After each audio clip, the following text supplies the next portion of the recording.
Hello, everyone. It's actually my honor to present Mr. Raju, who's the chairman and CEO of Satyam Computers. Satyam is, I don't know if you guys know about this, it's one of the largest tech companies in India and worldwide, reached over $1 billion in revenues and over 28,000 employees. And Mr. Raju has sort of seen this grow from, in the last 20 years or so, 19 to be exact, to grow into one of the biggest companies around. So just to give you sort of a background, I can go on and on about his business accomplishments, but today we're sort of here to discuss some of his accomplishments around foundation and some of the nonprofit stuff that he's been doing. Just to give you a recap, he was named Ernst & Young Entrepreneur of the Year in 1999. He was also DataQuest IT Man of the Year in 2000. And CNBC also named him the Asian Business Leader Corporate Citizen of the Year. I think all these things sort of tell about what he has accomplished over the years. And as a matter of fact, he's also the current chairman of NASSCOM. NASSCOM is the National Association of Services and Software Companies, and it's a very, very well-recognized organization. But I could spend the whole hour talking about his accomplishments, but the two things I really want to discuss is the foundations he has created, the Satyam Foundation and the Byrraju Foundation. And he'll go a lot more into details about those two foundations, along with EMRI, which is Emergency Response Institute. And this is sort of akin to 911 in the US, and he'll go a lot more in detail about, actually Venkat will do that as well. And just to give you a little bit of a background on the two foundations, Byrraju is actually focused very much around sort of rural transformation. And as I said, Mr. Raju will sort of give you more detail. I can't do justice to his organization. And Satyam Foundation is more around urban transformation. So sort of all the urban transformation in India around people moving from villages, but trying to keep people in villages, sort of providing entrepreneurship and access to a lot of the services that people are used to in urban areas and rural parts. So without further ado, I want to introduce Mr. Raju to take the floor.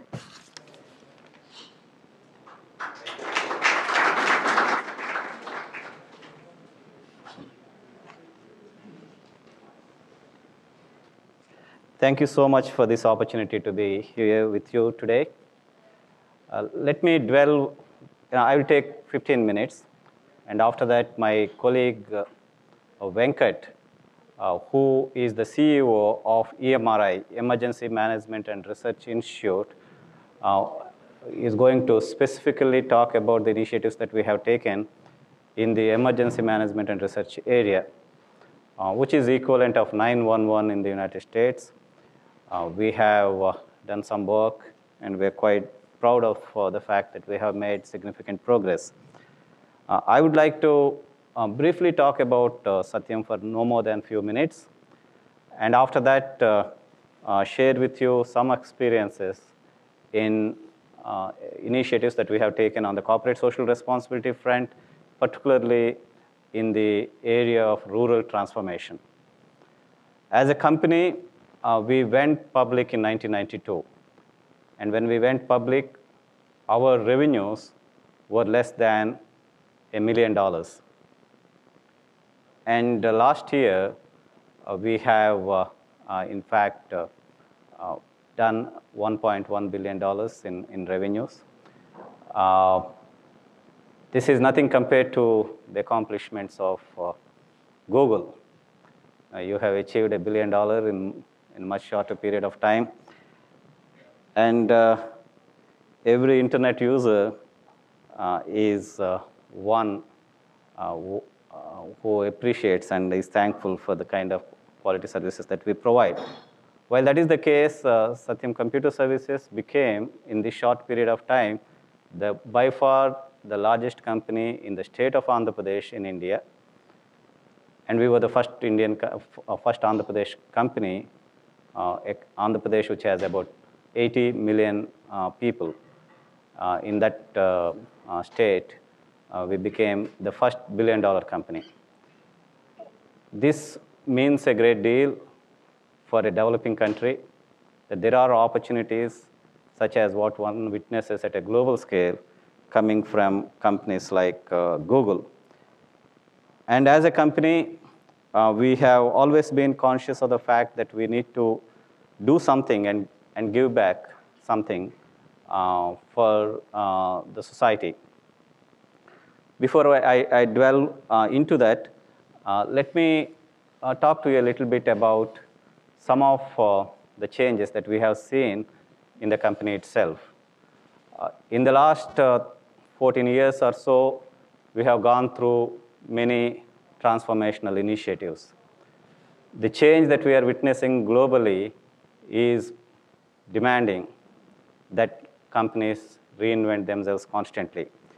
And this we refer to as different waves of changes within the organization, and they are called different orbits within the organization. We have gone through 6 such waves, 6 such orbits. The first orbit began when we were servicing clients, particularly in the United States, by placing our professionals to work at the client's places. This is called on-site consulting. And thereafter, we became the first Indian company to have had a tiny satellite connectivity between ourselves and a company in the United States called John Deere and Company to have started providing services remotely. And this has eventually come to be called offshoring. And we are quite proud of the fact that we were in the forefront of this change.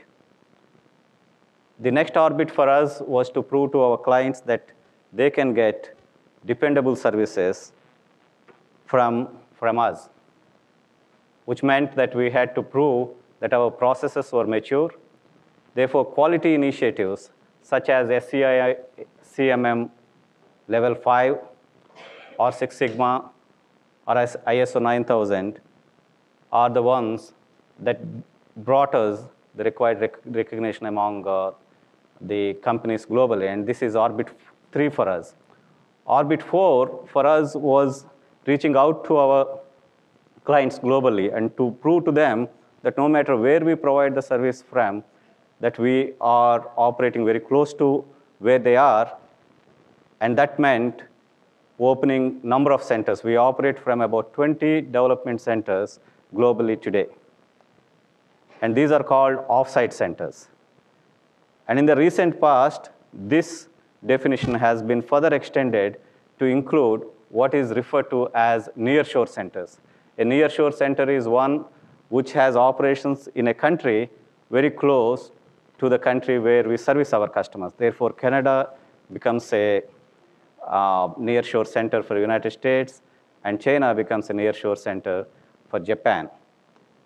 This is also referred to as a right sourcing model within our company to make the customer totally transparent to where the services are provided from. Orbit 5 was an initiative meant to bridge the gap between ourselves and companies like IBM Global and Accenture. By acquiring domain competencies and being able to provide relationship management of a quality that we only see in more mature companies. We have made fair amount of progress in that area. We have reached a size of about 29,000 people. And this year, when we came together in our strategy summit, we told ourselves that we have to move to the next step, next orbit, and that orbit for us is about leadership and innovation. This is meaning that we need to deal with issues of importance such that we are able to address the current issues. And that, in a way, extends also to corporate social responsibility initiatives as well. There is as much requirement for innovation and leadership in corporate social responsibility initiatives as there is in a company like Satyam. In the year 2001, my father passed away rather unexpectedly. And as a family, three of us who are brothers said that we need to do something in his memory. And we recognized that the best thing that we can do is to go back to the villages where he came from, where he had intimate relationships with. And therefore, we have taken up this initiative, which we refer to as the Rural Transformation Initiative. We wanted to take a holistic approach, and we have had in the last 4 to 5 years a great and positive experience in doing so. In these 150 villages, there are about 1 million people. And these people have little access to technology, little access to the kind of practices that we are so used to in developed countries, and particularly in the corporate world. And they lack the right kind of leadership. And we felt that if only we could take these back to them, there is potentially something that we would have managed to give back. So we have set out in the initial stages itself certain principles. We call these core values. The value 1 is that we should involve people. In a developing country like India, every village may have something like 2,000 to 5,000 people. And there are at least 200 to 500 man-years of competency, man-years of capable people being able to do some tangible work available. And most of it does not get used well. If only it gets used well, then the access that we have by way of human resource is very high, and it amounts to millions of dollars or crores of rupees. So it is with that belief we have set out to pursue this principle of involving people. Secondly, we have also believed that applying knowledge and technology is most important. The access that we have to knowledge and technology today is so high that we could, by applying it efficiently, address issues at the level of the downtrodden rather very well and efficiently. So applying knowledge and technology was yet another core principle. The third was making things happen. We take this for granted in the corporate world, but that is not the case when it comes to a developing country and when it comes to what the government does and the manner in which people are able to manage themselves at the grassroots level. So having taken these as our main principles, we have gone about to identify about 54 different services within the villages. And of these, about 30 are categorized as delivery-related services, and about 20 to 25 are support services. A support services may be something to do with technology. A support service may have something to do with Six Sigma, so on and so forth. There are 20 or 25 such things. And in the corporate world, you would call these, again, support services. You may have HR, finance, quality, so on and so forth. The same things we felt are the competencies that we have to develop so that whatever is proven in these villages, you can then go back to provide as a support mechanism for other villages as this knowledge base is extended. In the delivery services, we are quite proud to say that we have made a fair amount of progress. Now, we have set out to achieve a principle which we have called the 100% principle. 100% principle is about identifying as to where you stand with reference to a service and where you could be with reference to what already happens in more mature environments. And whatever this gap be, in a way, eliminate it in a matter of 2 to 3 years. And I must tell you that we have had a very positive experience in addressing issues such as managing water situation in these villages. About all the, every village has access to water, but the canals are polluted. And unless you have a way of cleaning this water, unless you are able to have a mechanism of delivering it, they have to consume what is available.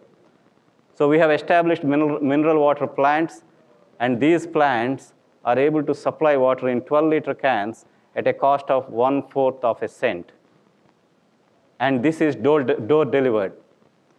Similarly, sanitation is a big issue. Only 50% of the houses have sanitation facilities. 50% of the houses have toilets. We said that 100% of them should have toilet facilities. And you wouldn't believe that it takes no more than few dollars to be able to provide these facilities. It costs you no more than $70 to $80, and you subsidize to an extent of something like $20 or $25. So it is not a cost issue. So we have been able to make enormous progress there. 4% of the people suffer from diabetes, and most of them don't have access to medical care. We have been able to provide this care at 25 cents a day. 4% of the people suffer from hypertension. Again, it costs you no more than 25 cents. We have been able to address issues around eye care. 8% of the people suffer from problems relating to the eye, and it may be a need for glasses, and glasses cost no more than $2. In fact, there are many organizations globally who are willing to support. It is just that you have to have a mechanism to deliver those services. And the list goes on. There are 30 different services identified, and we are operating with this 100% principle as a mechanism. And we believe that in most cases, by the end of this year, we would have achieved the 100% principle.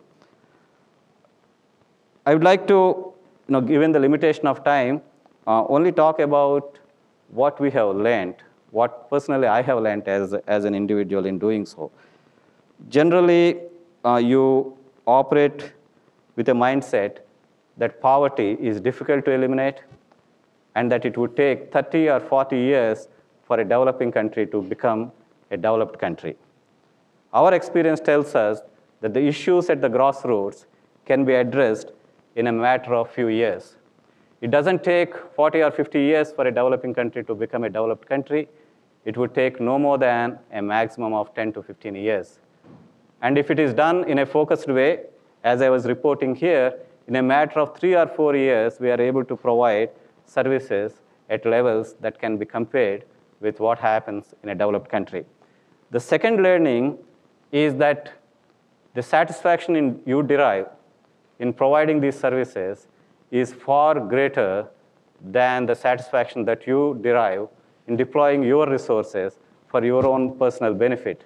Therefore, we have always promoted this concept that when you are giving, it's an opportunity for you. It is not a favor that you are providing for someone. In fact, it is an opportunity that that person in need is providing to you to service him so that you can derive a great satisfaction of having wiped tears off their faces.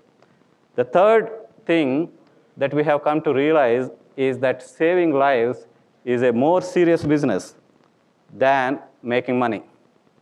Therefore, it is not those who are retired, those who find a little time once in a while that would like to extend. It is to be done with a focus. Therefore, anyone who is volunteering and who is getting involved, we have a ratio of about 1:5. For every full-time associate within the company, at least 5 times there should be volunteers. But those volunteers cannot come there as though they are doing favors. They have to commit themselves, and then only we are making them a part of what we do.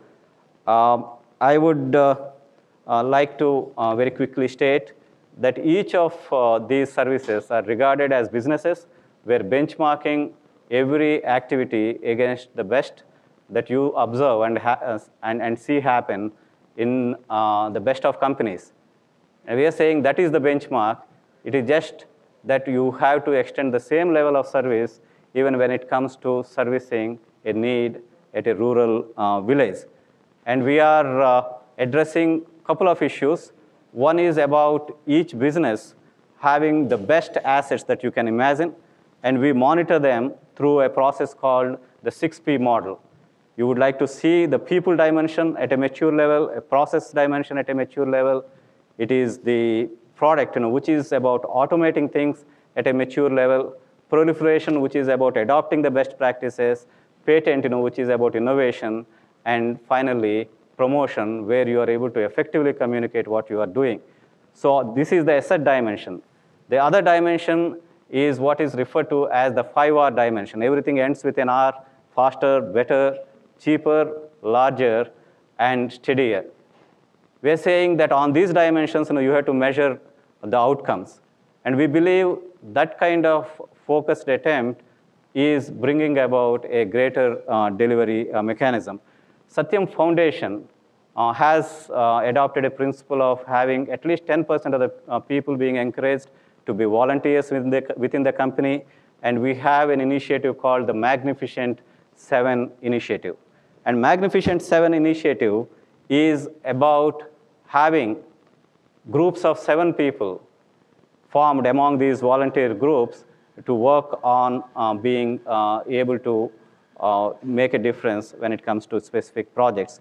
Having said this, now I would like to have my colleague Venkat talk about EMRI, which is an initiative, as I have stated, to address the emergency management issues in India. Thank you so much once again for giving this opportunity to myself and our colleagues to present to you some of the work that we have done. Okay. Thank you, Raju. Very good morning. And I'm happy to talk about EMRI. Basically, we want to share with you how we can synergize various entities like social entrepreneurship, partnerships, innovation, leadership, and technology. How we can synergize each of these entities and use them for saving lives, particularly at the bottom of the pyramid. The whole project EMRI is meant for saving lives. We envisage to save at least 2 million lives a year by 2010, and we envisage to take at least 2 million calls a day based on the US experience of receiving, for the 300 million population, they get around 200 million calls a year. And our experience of last 8 months tells us exactly the same. Based on that, we expect to receive 2 million calls a day. That infrastructure, those processes, the technology, and the people is what we are visioning to do. While doing so, last 8 months, what we saved was 3,000 lives in these towns where we operated. Extrapolating that to the country as a whole, we'll be able to save 2 million lives a year and every year. We'd like to show you a small film for 5 minutes, briefly explaining what EMRI is.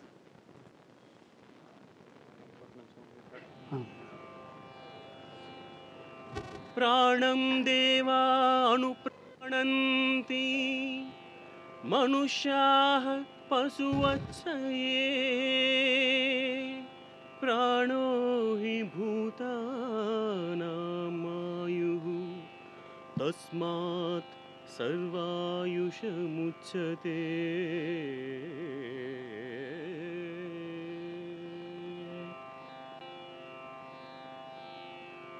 When emergency strikes, the prana or life is in danger, and this calls for quick attention. Unfortunately, in India, the emergency rate is high, with over 80% deaths happening in the first hour itself, the golden hour. And this calls for a responsible emergency management system. As an individual who's contributed to the progress of the world and has taken India to enviable heights, Mr. Ramalinga Raju, founder and chairman, Satyam Computers, has been one of the very few to look at the humanitarian side of life. And one such effort is EMRI's 108, an emergency management system set up through public-private partnership to reach out to the society in its hour of need. The 108 emergency service is here to respond to every kind of emergency: medical, fire, and police. 108 is the first of its kind emergency service in India and has proved to be the lifesaver of thousands in a very short span, thanks to the three cardinal pillars of EMRI's emergency management system: sense, reach, and care. Through constant research, EMRI's efforts have been to better emergency management by working towards enhancing the scope of sense, faster reach, and immediate care. Taking off as a pilot project on the 15th of August 2005, 108 has been responsible for saving thousands of lives. Today, the team of associates of EMRI respond to thousands of calls from across Andhra Pradesh, reaching out to them wherever they are.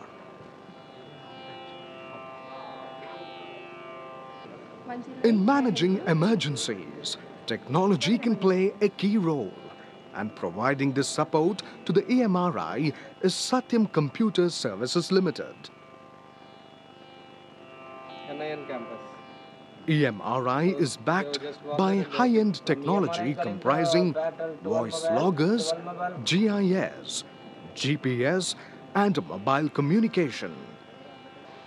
An emergency can be of any type. Broadly, they are categorized as medical, police, and fire in nature, and 108 is equipped to respond to every need under them. 108 is backed by a fleet of life-saving ambulances and trained paramedics who provide life-saving treatment on the way to the hospital with support from trained pilots.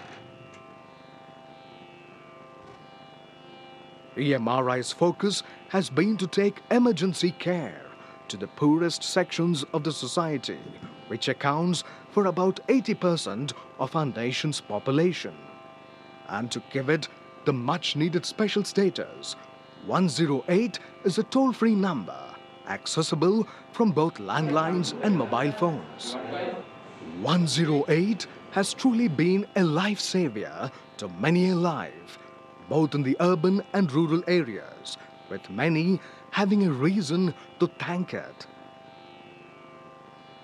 EMRI is committed to realize its vision of responding to 2 million calls a day by the year 2010. EMRI knows there is so much more that needs to be done, and surely there is so much more that can be done with active public participation. What is also required is the effective use of India's wide and strong communications network, its growing technology, and implementing 108 all over the country to make India a safer place for the common man. प्राणं देवा अनुप्राणन्ति मनुष्याः पशुवत्सये प्राणो हि भूतानामायुः तस्मात् सर्वायुषमुच्यते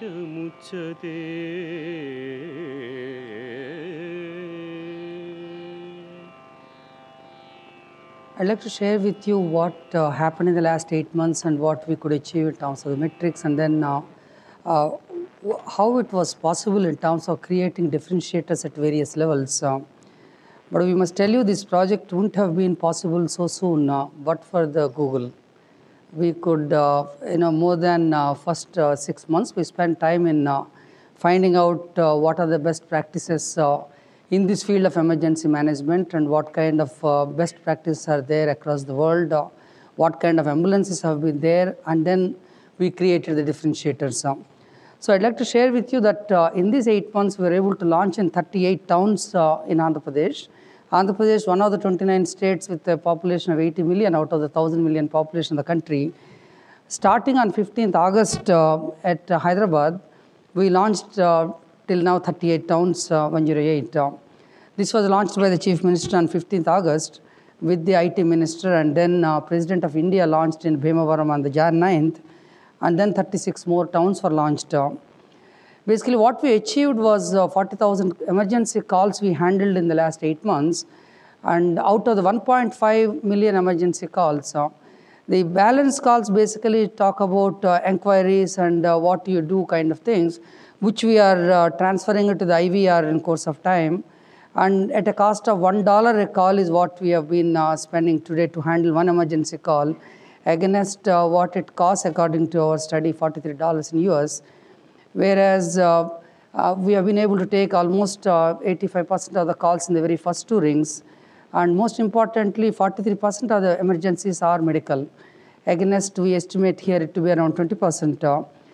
We have been able to save 3,000 lives at a cost of $350 is what it costed to save a life.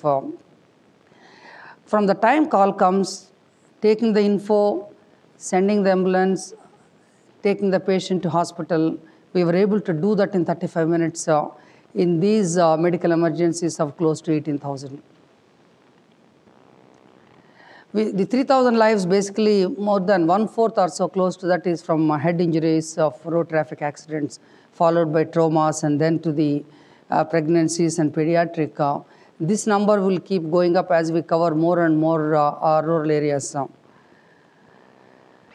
We also thought we should award the people who have been doing this work outside EMRI, who have been doing this work, like some of the individuals who show selfless heroism in emergencies, what we called as SHE. Those awards we gave it to 13 people who did this kind of work. Also, nurses who are the emergency nurses who saved lives of people. In addition to doctors' efforts, nurses put a lot of efforts. We thought we should recognize them and rewarded 21 of them. Media was extensively covering 108.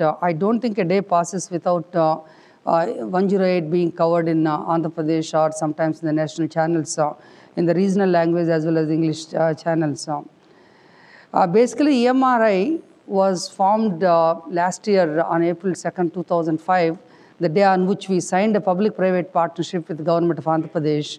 This kind of vision cannot be achieved unless there is a partnership from government, unless there is a partnership with many people.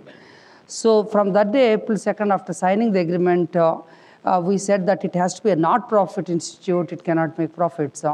And this red dot on the top is the customer who is suffering from emergencies. He is the emergency victim who may not really bleed all the time. Other than the road traffic accidents like cardiac or paralysis or epileptic fits and that kind of things, or poisoning, suicides, it need not bleed, but it is an emergency which has to be attended within the 1 hour to save his life. And so that the one part of 911 is handling emergencies. There is another one called EMS in US where they send the ambulances.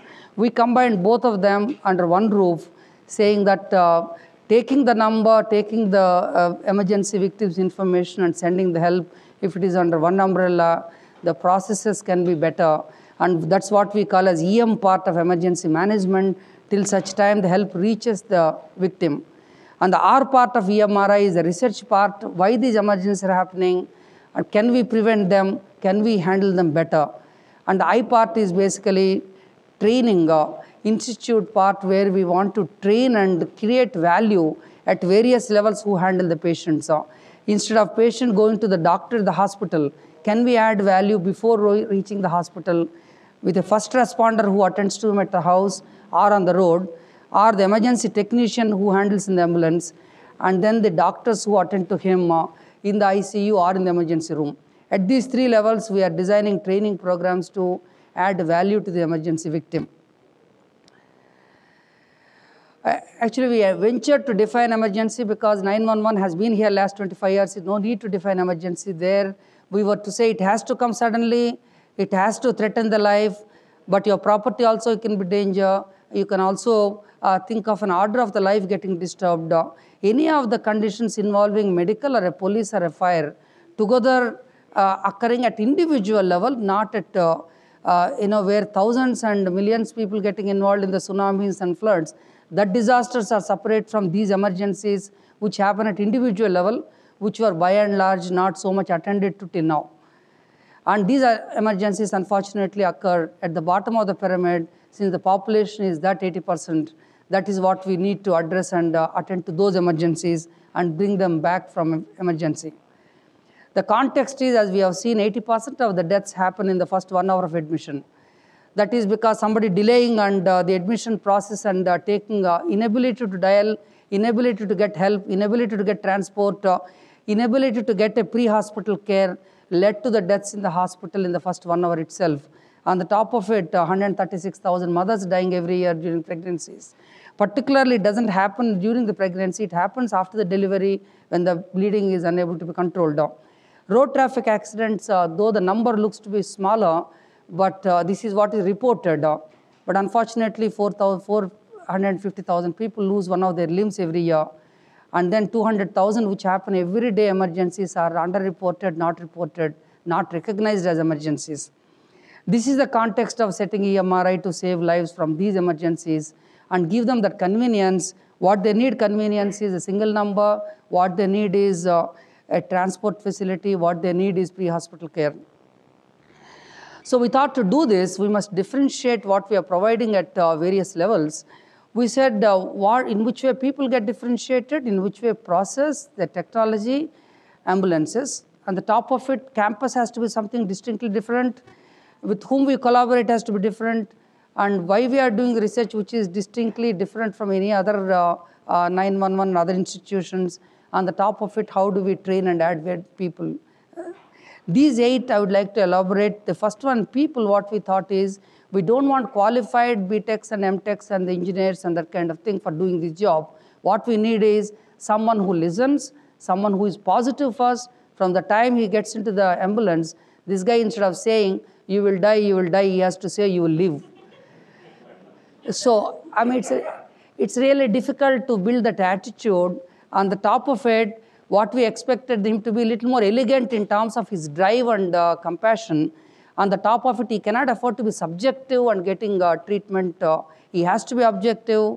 He has to be passionate about changing lives. More importantly, we know how to talk, but this guy has to listen what the patient is talking without interpreting. On the top of it, treating the patient with love and compassion. These qualities are extremely difficult to find. If I interview 1,000 people, I get only 48. 4.8% is the success rate. These, we have 7-step interview process, recruitment process. So 1,000 in the first process finally comes to only 48 at the end. To get to this 600 people, we were to recruit almost 20 times of that. And we call, again, to give this kind of people status in the society, instead of calling them drivers, we call them as pilots. Same way, instead of calling somebody as a call taker, what is called here, in India, it is taker is not taken as is not taken properly, so we thought we should call him as communication officers. So these are, though they are not that high-paid software professional jobs, but they add a lot of value in changing lives, so we titled them accordingly. On the top of it, the process, what we thought is 108. Many people ask me why we have chosen this number, why not 911? So we thought why to copy after 25 years of experience. In India particularly, when we did a research, we found that in an emergency, you don't go to the bottom of the instrument. You only go to the top of the instrument. So we thought a number starting with 1 is better. And then 10 takes priority over any other number. And then 108, we thought this is universally reserved across the country for emergencies.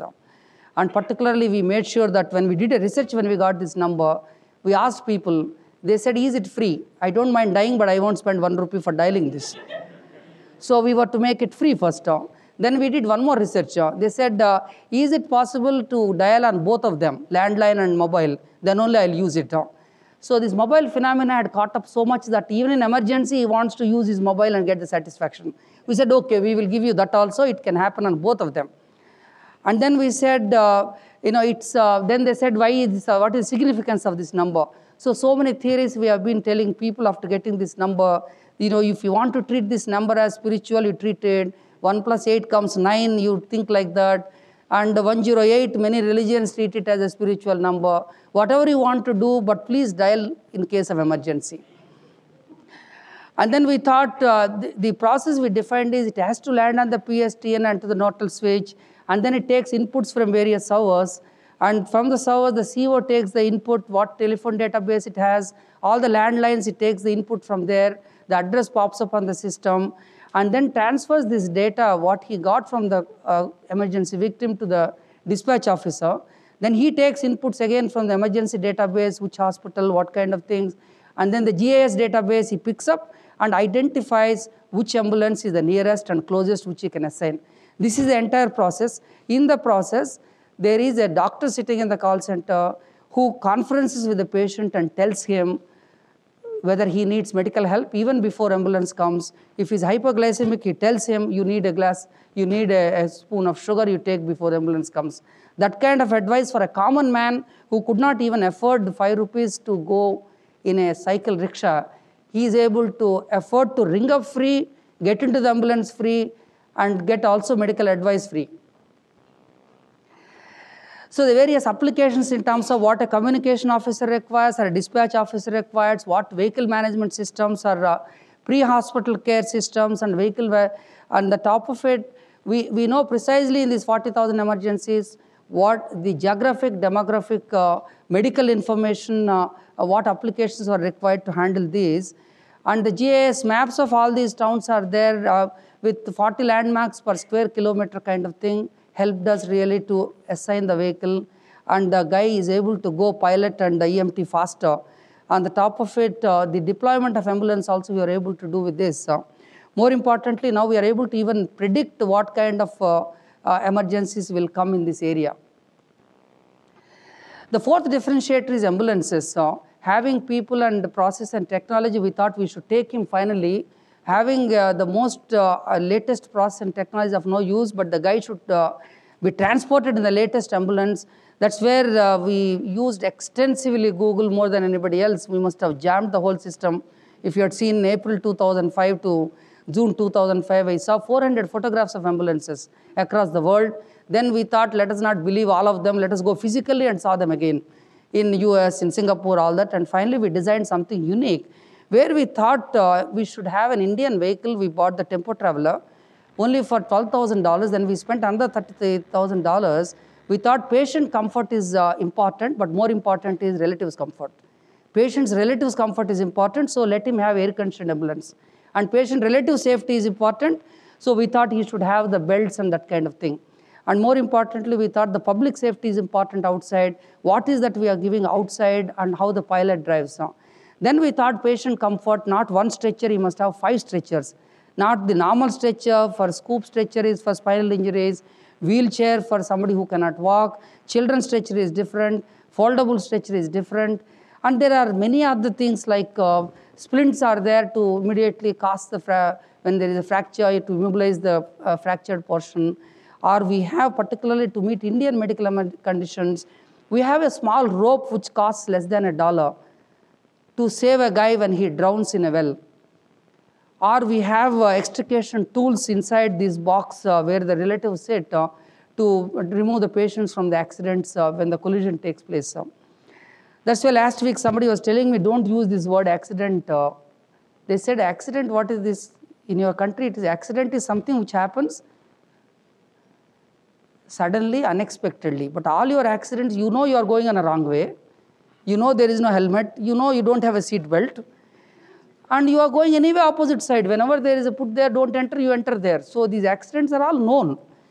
But still, though they are known, we thought we should do something for him where we have this kind of extrication tools. Last but not least, we have 2 equipments. The most costliest one, which costs more than 25% of this ambulance cost, is a ventilator and automatic external defibrillator. These are the two take over the heart and lungs function when they fail now. The next differentiator is this campus, which we built in 7 months' time. But of course, my chairman says you are delayed by 1 month. 7 months, we were able to build this 40,000 square feet in a 40-acre campus. This is what was, something this call center, this response center is. You go to Brooklyn, yesterday we went to Marin County in San Francisco. This is something 100 times better than that in terms of the aesthetics, in terms of what you see. Because these guys have to see the greenery, they have to breathe. Next is collaboration differentiators. Other than government, we also wanted to collaborate with various hospitals. 594 hospitals have signed to agree to accept the patient for first 24 hours to stabilize. Then the NGOs, the volunteers, various corporations, US agencies of this 911 association called NINA, and physicians of Indian origin here, emergency doctors, victims themselves partnering, and then Satyam computers developing technology for us. Seventh differentiator is research, as I showed. Why these areas 16 we selected? Why are they happening? Can we prevent them? Can we also treat them better? The last but not least is adding training for better patient care in terms of what do we do before the hospital and at the hospital. So these are the first responders and the EMT technicians and the doctors in the call center, whereas the doctors in the clinic and ICU room and emergency room doctors, we identified syllabus and the programs to conduct for them. So having done these 8 differentiators explained our future plan from 38 towns, we are going to 50 towns in Andhra Pradesh to cover 20 million population by end of this month. And the balance 60 million population of Andhra Pradesh, predominantly villages of numbering around 20,000, we thought we should be able to cover them with volunteered resources as per the protocols, processes, technology of 108, but volunteered time, volunteered money, or volunteered vehicle, so that we connect those to EMRI and provide exactly the same service to these villages by end of September. Nationally, we want to achieve our vision of 2 million calls and 2 million lives by 2010 by involving many franchises. There could be NGOs or volunteers or corporations who want to take up this and go to Maharashtra, go to next state and next state. The rest of the states, they can go and run this as per this technology and these standards and these kind of protocols with the state and central and county government officials cooperating. So what does it offer to us between Google and us? What kind of partnership opportunities are there? One is, can we have a kind of knowledge management initiative for emergencies? So, is there a scope for virtual labs for schools to educate people? There is a possibility of these maps being utilized at higher level, where it could be used not only for emergency management, also for improving agriculture. Can we also think of a virtual leadership with your volunteerism, like what chairman has told about Magnificent 7 teams, participating in your volunteer time on a specific projects like 100 projects, what we're working, some of those projects where you can give your time and your ideas. So to put it all together, India will be one of the 5 countries by 2020 is our vision.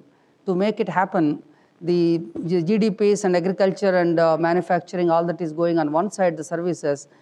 To make it happen, we should respect value and care life. To do that, we should develop a little more of humanness, little more of humbleness, and lastly, every one of us should get committed to serve the society than leaving it only to the bureaucrats and politicians. Thank you so much.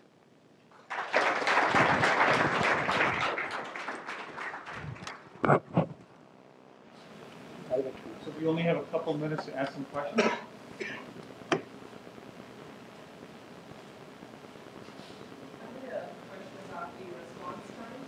So I know you mentioned the response time is 25 minutes. How does that compare to the response time of 5 minutes or not? If not, what ideas do you have?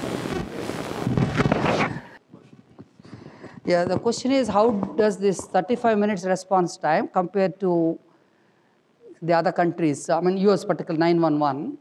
We don't have the published data, but what we heard is it is less than 1 hour. Now it's close to 40 minutes, 50 minutes, 1 hour. It may be sometimes 30, 40 minutes also. But this kind of metrics and published data is not available. Up to taking them to the hospital. Yeah. Yeah, basically 911 is only for handling the call and dispatching a vehicle. That we are doing 3 minutes. And whereas the 35 minutes include vehicle going to home and from home to hospital. That 32 minutes. Whereas here it is handled by EMS separately, where their times vary because there are multiple organizations, voluntary, profit, non-profit kind of institutes. Yeah.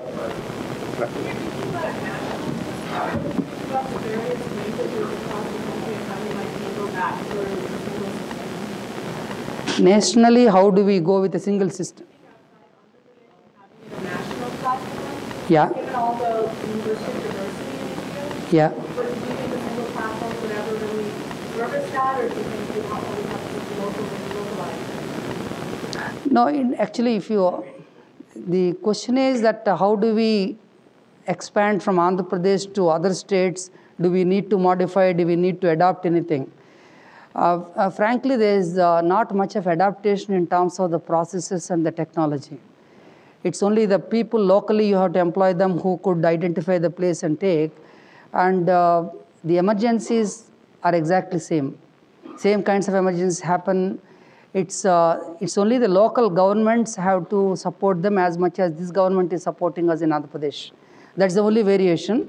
Maybe in each state we will have an entrepreneur or a franchisee who will run this with the same passion as we are doing in Andhra Pradesh. That will be a big challenge for us to get those and institute this kind of discipline and also train them to handle this kind of thing. So we envisage a role for us nationally that we EMRI will lay these standards and processes. We are also talking to the government to form an authority which will lay down certain standards, who should run an ambulance, who will accept this kind of running the center, and who will fund it. That kind of negotiation we are doing and preparing a document so that it goes across the same standards. So you will employ local language speakers for different places. Yes. We will employ local people who could, that's where the ability to identify the place and speak the language is important. What is the political landscape for making this happen at the national level? Various states are not as progressive as maybe Andhra Pradesh is. And there might be a lot of political, they want their people to run it and they want their own technology and so on. What does the landscape look like? Yeah, at least your question, what you are saying is how the politics will come into the picture of making it happen nationally. Our experience of last 8 months, the Andhra Pradesh government is progressive and they have been supportive. But more importantly, this kind of passion as a not-for-profit institute to save the lives, I don't think any politician, any politics can really stop. From our dialogues with various politicians of various parties, everybody loves to handle this. Of late, actually, as I was saying, last 10 to 15 launches, the politician respective towns who were there, even before we invited them, they said, I would like to be party to it and I'll come to the dais and launch this. Because they also get a credit, and some of these guys even announced that I actually convinced EMRI to come to this town. They didn't have any plans, actually, I convinced. But we are happy with it because we don't want to take panga with it, because as long as we serve the people and he takes the credit, you be prepared to give it. Translate that word for him. Thank you. Yeah, okay. Sorry, yeah, Raj. How would Google Maps make you responsible effectively? We used a lot of things outside Google Maps of Google search engines, but Google Maps we haven't used because we require the kind of landmarks. What we require 40 per square kilometer. What you have done is a little bit at higher level. That level of maps which are required in our towns, what we are talking, population of 90,000 and 80,000 population, and the landmarks, hospitals, the reference points were not done. But maybe, as I was saying, that is the partnership opportunity available between Google and Satyam. A hell of a lot of scope is there for us to do that. But we have spent money for these towns already to go to that kind of level. But I wish we are able to do something together. Yeah. Are you really discarding these calls to police and all? For example, if the emergency is not medical emergency, somebody is being threatened or something? Yeah, that's a good question actually, because this is a comprehensive number. First of all, 108 meant for medical, police and fire. And our emergency handling, 57% of the emergencies are police emergencies. 43% are police, medical. So far we handled 23,000 police emergencies, where the police dispatch officer sits in our center, and he takes the communication officer. The moment it is a police emergency, he transfers to that guy. It could be crime, it could be sexual assault, rape, and sometimes ragging. I'm surprised. Ragging also, people ring up and say, my life is being threatened, and we send the police there. Yeah, thank you. Where does there are various places in which defining medical emergency must triage the emergency. So decide exactly what level of care, whether to bring people back to a hospital.